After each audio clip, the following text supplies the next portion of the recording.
Thank you, Chair, and thank you for appearing today. Mr. Juno, I go to your submission, paragraph number 7.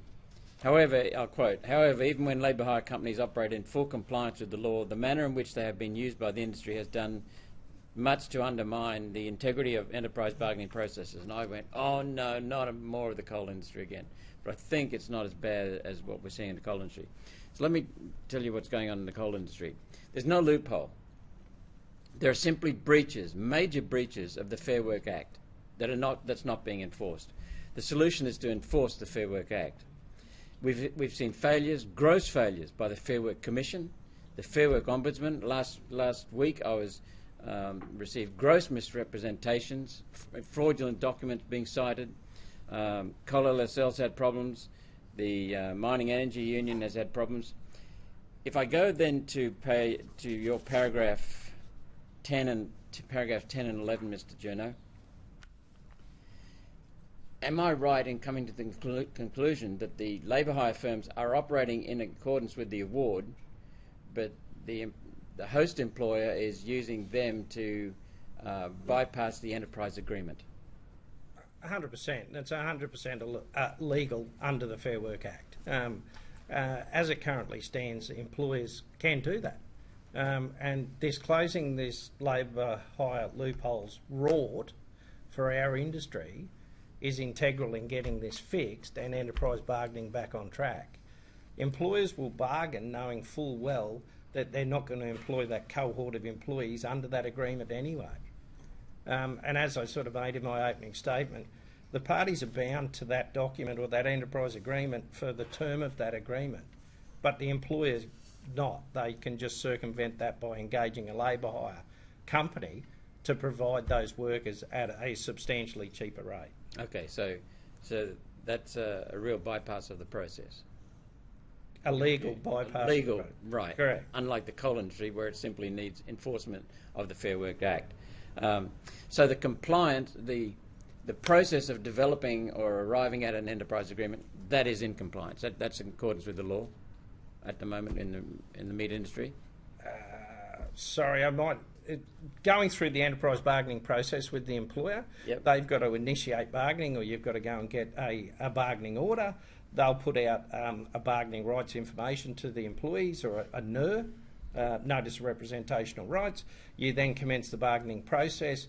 Generally, you go back and forth. You might have 50 meetings to determine what the enterprise bargaining agreement will look like.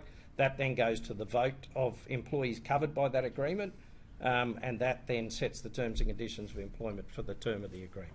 And that process is in accordance with the law? Correct. Okay, so you haven't got a dodgy process of coming up with a dodgy enterprise agreement? In most instances, no, but in some there are, and those have been challenged. There's one recently at Australian Country Choice at Cannon Hill that was knocked out at the certification process, but typically in our industry they go along the legal channels, yes. In the coal industry, there are currently breaches which the union has been complicit in breaching the award, the NES, which are basic provisions that must be maintained or at least are exceeded in the enterprise agreement. That's not the case. We've got people being paid in the coal industry under award and breaching the NES, the National Employment Standards.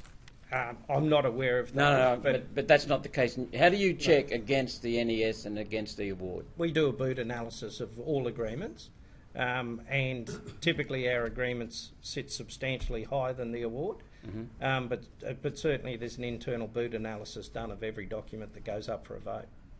And you take part in that boot analysis? Yes. The union? We have an Wonderful. industrial officer that does. Wonderful. So you know that that the enterprise agreement is in compliance with the NES and the award? An F18 is a statutory declaration, so yes. It certainly is. I'm so pleased to hear someone say that. Now, so there's nothing illegal in what's going on. It's just a labour market. You're able to pay less by paying the award. This is a legal rort that the employers have been using in our sector for 2 decades, correct. And are foreign workers in ignorance of their entitlements or the entitlements of the enterprise agreement, which are superior to the award? No, they're not. But don't forget, these workers come out. In a lot of cases, they have limited English and don't understand the complexities, I suppose, of that system.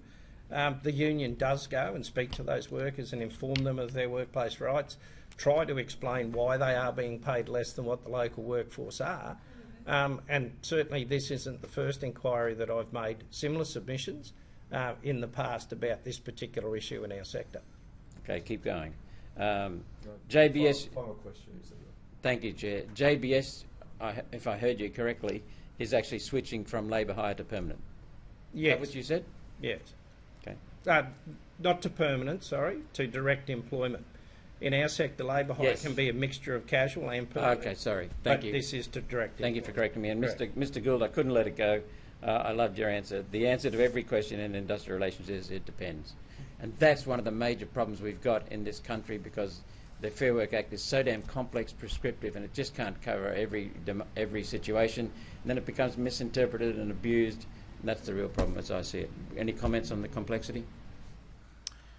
Oh, look, it's a Frankenstein of an act, of course. You've got no dispute from me there, but I think what we see before us, Senator, is some sensible amendments that will go to closing a range of loopholes, and one that you're clearly expressing that you're very concerned about, which is the way labour hire is operating.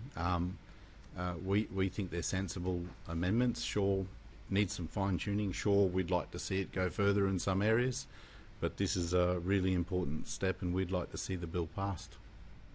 Thank you. Thank you, Chair.